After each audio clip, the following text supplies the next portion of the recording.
हाँ, पर वो एक आलोक जी, पाठक साहब, एक वो बयान था ना कल, वो अखिलेश यादव का, तो उसको लेकर भी थोड़ी एक वो चर्चा शुरू हुई थी कल का, अगर आपने सबने बयान सुना हो तो, लड़ने को लेकर राज्यों में, क्योंकि ये एक सोच ऐसी कुछ लोगों, मतलब जब बात करते हैं तो ये आता है बातचीत को सुनने में कि भाई ये राज्यों में तो ठीक है, लड़ लेंगे, कोई बात नहीं, लेकिन फिर इसका कोई, इसकी खटास कहीं जो है वो उतनी खट्टी ना हो जाए लोकसभा चुनाव आते आते, कि इसी राज्यों के चुनाव को लेकर कोई ऐसा मन मुटाव हो जाए जिसको लेकर फिर लोकसभा में ये जो संगठन है पूरा बना है ये विपक्षों का, उसमें कहीं दरार पड़ जाए। आपको क्या लगता है? देखिए, कांग्रेस ने जो प्रदेश अध्यक्ष बनाया है अभी 2 महीने पहले अजय राय, वो खुल के बोल रहे हैं कि कांग्रेस 80 सीटों पे लड़ेगी और वो लगातार बयान दे रहे हैं। अजय राय जब पहले भाजपा में, तो भाजपा छोड़ के वो सपा में आए और 2009 में बनारस में समाजवादी पार्टी के कैंडिडेट के रूप में लोकसभा का चुनाव भी लड़े थे। उसके बाद वो कांग्रेस में चले आए। तो अजय राय के ज्वाइन करने के बाद अजय राय को लगा कि हमको एंग्री यंग मैन की छवि दिखानी है, क्योंकि वो मूलतः कांग्रेसी नहीं है। वो भाजपा से ट्रांसफॉर्म होकर सपा में है, सपा से फिर कांग्रेस में आए। उनके जो लगातार बयान है वो सपा के कार्यकर्ताओं को नागवार गुजर रहा है। दूसरी एक बात यह है कि कांग्रेस अंदर ही अंदर बसपा से गठबंधन के लिए भी बातचीत में लगी हुई है। मैं आपको स्पष्ट बता दूं, समाजवादी पार्टी को अच्छी तरह से पता है कि कांग्रेस दोनों तरफ चल रही है और अखिलेश यादव ने शुरू में कहा कि हम भाजपा को हराने के लिए हर आदमी को साथ लाने को तैयार हैं, और ये उन्होंने पिछले 5 सालों में दिखाया भी। पहले कांग्रेस के साथ गठबंधन किया, पिछली बार बसपा के साथ गठबंधन किया, तब कांग्रेस ने बड़ा दिल नहीं दिखाया। कांग्रेस को लोग 5-7 सीट देने को तैयार थे, लेकिन कांग्रेस 20 सीटों पर अड़ेगी। जो मेरी जानकारी है, कांग्रेस के यूपी के जो कार्यकर्ता हैं, कुछ लोग, उनको लग रहा है कि अब मुसलमान पूरी तरह से कांग्रेस के साथ आएगा ही आएगा। और आप भी जानते हैं कि ये एक ऐसा वोट बैंक है जिसको समाजवादी पार्टी ने पिछले 30 सालों में जबरदस्त मेहनत की है, तो अपने उस वोट बैंक को छिटकने तो देगी नहीं। दूसरी बात, समाजवादी पार्टी को लोकसभा में यूपी में लड़ना है। अब रोज रोज अजय राय जब से आए हैं, रोज रोज बयान दे रहे हैं, रोज रोज ज्वाइनिंग करा रहे हैं। तो उन्होंने बोला कि भाई अगर अब राज्य लेवल पे आप हमारे साथ गठबंधन नहीं करोगे तो राष्ट्रीय स्तर की गठबंधन की बातचीत संभव नहीं है। और ये उन्होंने तब बोला कि जहां जहां वो जा रहे हैं, परसों गए वो देवरिया में, 2-3 हत्याएं हुई थी, कई हत्याएं हुई थी, वहां पीड़ित परिवार से मिलने गए। वहां जो संवाददाताओं थे उन्होंने सवाल उठाया, उन्होंने बोला मैं यहाँ दूसरे काम पर आया हूँ। कल भी कानपुर में गए, परसों लोगों ने कमलनाथ के बयान का जिक्र किया, कल अजय राय के बयान का जिक्र किया। लेकिन आज अभी थोड़ी देर पहले कांग्रेस के में एक सज्जन है प्रमोद तिवारी, जो रहते कांग्रेस में है, लेकिन जिस पार्टी की भी सत्ता रहती है उस पार्टी के वो, मतलब एक कहते हैं ना सब्जी में आलू हैं, तो उसी तरह से प्रमोद तिवारी किसी भी पार्टी की सरकार उत्तर प्रदेश में सबके साथ घुले मिले रहते हैं। तो आज उन्होंने इस चीज को स्पेसिफाई करने की कोशिश की है कि नहीं नहीं, ये अजय राय के बयान और अखिलेश यादव का बयान को मतलब नहीं है, हम लोग लोकसभा चुनाव में साथ लड़ेंगे। लेकिन मैं जो बॉडी लैंग्वेज देख रहा हूं और जो मैं समझ रहा हूं कि कांग्रेस पर्दे के पीछे से जो चालें चल रही है वो सपा अच्छी तरह से पहचान रही है।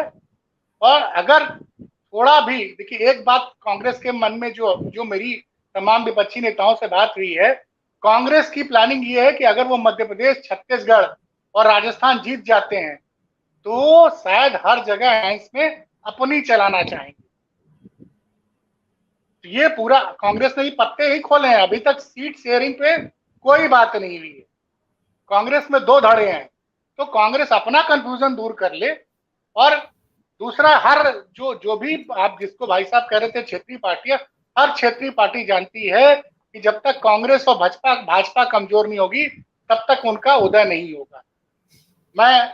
मुझे तो लग रहा है कि जिस तरह का अप्रोच, जो एरोगेंस अभी कांग्रेस के अंदर दिख रहा है, अभी वो मध्य प्रदेश जीते नहीं है, राजस्थान जीते नहीं है, छत्तीसगढ़ जीते नहीं है। जिस दिन ये जीत जाएंगे, क्योंकि कई कांग्रेस के बड़े नेता तो ऐसी बातें कर रहे हैं हम 40 सीटें यूपी में जीत जाएंगे। अरे भाई, तुम्हारे पास 10 कैंडिडेट तो नहीं उत्तर प्रदेश में, बता दो जरा किसको चुनाव लड़ाओगे।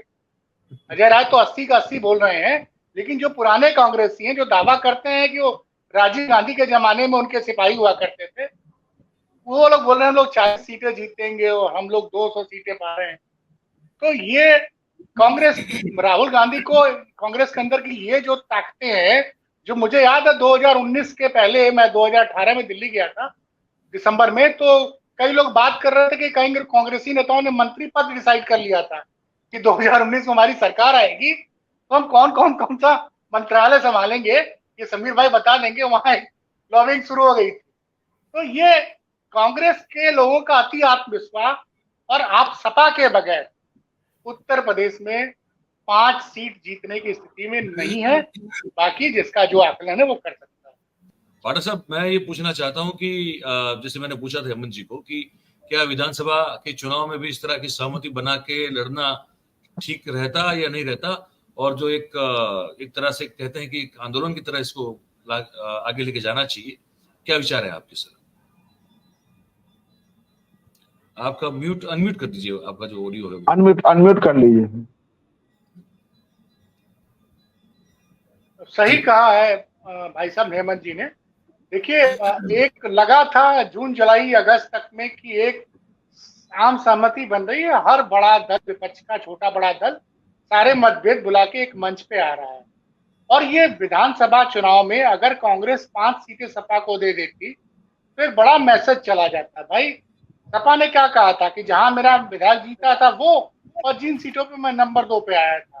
तो अभी आपके जो संजीव सर है उन्होंने बताया, तो अगर 4 या 5 सीटें देता तो कांग्रेस का दिल बड़ा होता। और देखिए सबसे बड़ी बात क्या है कि जब केंद्र सरकार की बात आती है तो हमको 2018 याद करना चाहिए। जिस राजस्थान में, जिस छत्तीसगढ़ में, जिस मध्य प्रदेश में भाजपा बुरी तरह से हारी, वही 5 महीने बाद उन्हीं राज्यों में कांग्रेस का सफाया हो गया।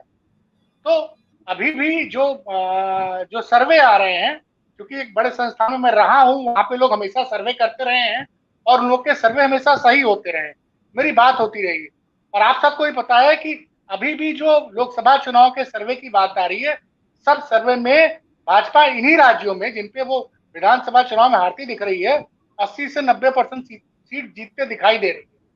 तो यहाँ एक एक वोट, और यूपी के लिए तो बहुत बड़ी बात थी, क्योंकि यूपी में जनता देख रही है कि मोदी के खिलाफ अखिलेश यादव ईमानदारी से कोशिश कर रहे हैं। तो 5 सीटें दे देते और जम के चुनाव लड़ते। बसपा के लिए क्या करते, जहां बसपा मजबूत होती वहां 2-3 जगह अपना प्रत्याशी न उतारते। देखिए, गले मिलने के लिए हाथ फैलाना पड़ता है, और ये समय था कांग्रेस मध्य प्रदेश में बड़े भाई की भूमिका में है, तो बड़े भाई को छोटे भाई को अकोमोडेट करना पड़ता है, तो वो करना चाहिए। हमको नहीं लगता कि सपा बहुत ज्यादा राजस्थान में कुछ मांगने वाली है या छत्तीसगढ़ में कुछ मांगने वाली है।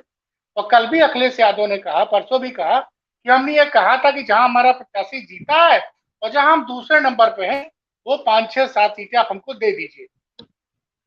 लेकिन कमलनाथ के बयान को बार बार मीडिया वहां पे हो रहा है और यहाँ पे भी पत्रकार, और ये जो पत्रकार पूछ रहे हैं ये भी आप समझ रहे हैं किसके कहने पूछ रहे हो, क्योंकि पत्रकारों में भी आजकल सुपारी सवाल पूछवाए जाते हैं जानबूझकर। और उत्तर प्रदेश में आपको रहना है भाई, पत्रकारिता करना है आपको, तो योगी योगी कहना है, नहीं तो उसके बाद तो थाने में रिपोर्ट दर्ज होनी है।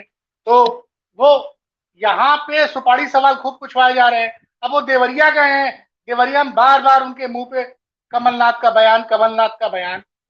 कानपुर में भी कल, अब अजय राय ने आज फिर जिक्र कर दिया है। अजय राय बोल रहे हैं कि हम अखिलेश यादव की शर्तों पर समझौता नहीं करेंगे। तो भैया ऐसा है कि समाजवादी पार्टी कार्यकर्ताओं की पार्टी है, वहां कार्यकर्ताओं की सुनी जाती है, चाहे अखिलेश यादव हो चाहे मुलायम सिंह यादव, ये लोग रोज अपने कार्यकर्ताओं से रोज मिलते हैं। तो वहां पे उनके कार्य, अब अजय राय को सब जानते हैं कि भैया ये तो पक्का भाजपाई संघी रहा है, ये अब जाके कांग्रेसी बना है। तो ये जो बयान देना बार बार अजय राय का, और वो एक ऐसे आदमी के ऊपर जो 37% वोट बैंक का मालिक था उत्तर प्रदेश के विधानसभा चुनाव में, और कांग्रेस 1.5% पे सिमट गई। तो ये जो हेमंत भाई ने कहा है, हेमंत सर ने, उसी चीज को बड़े मतलब इसमें किसी तीसरे सज्जन को इंटरवीन करना चाहिए, नीतीश कुमार इंटरवीन करें या और भी कोई बड़ा नेता स्टालिन वगैरह इंटरवीन करे और इन लोग का पैचअप कराए। अभी भी बहुत सी टाइम बाकी है, अभी तो ना चुनाव, नाम वापस लेना होगा, तमाम चीजों का। अगर ये लोग एक गठबंधन बन जाता है तो अभी से एक पॉजिटिव मोमेंटम बन जाएगा, क्योंकि उत्तर प्रदेश में लोग हराना चाहते हैं मोदी को, लेकिन वो जानना चाहते हैं कि जिनको हम वोट देंगे कहीं ऐसा तो नहीं कि फिर ये 1977 रिवाइव हो जाए, कि वो या 1989 रिवाइव हो जाए। ये बात है।